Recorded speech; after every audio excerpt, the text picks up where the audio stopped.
Hello, friends. Today's Bible passage is Ephesians chapter 4, verses 1 through 16. As a prisoner for the Lord, then, I urge you to live a life worthy of the calling you have received. Be completely humble and gentle.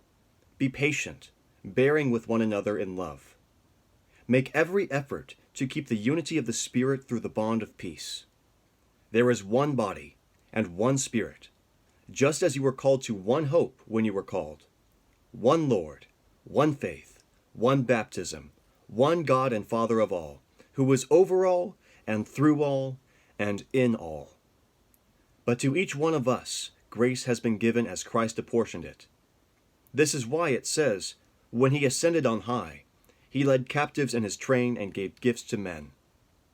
What does he ascended mean, except that he also descended to the lower earthly regions? He who descended is the very one who ascended higher than all the heavens in order to fill the whole universe. It was he who gave some to be apostles, some to be prophets, some to be evangelists, and some to be pastors and teachers, to prepare God's people for the works of service, so that the body of Christ may be built up, until we all reach unity in the faith and in the knowledge of the Son of God, and become mature, attaining to the whole measure of the fullness of Christ.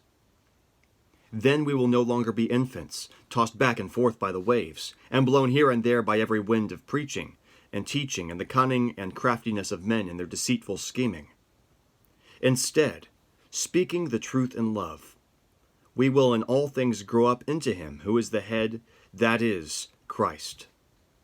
From him the whole body, joined and held together by every supporting ligament, grows and builds itself up in love, as each part does its work.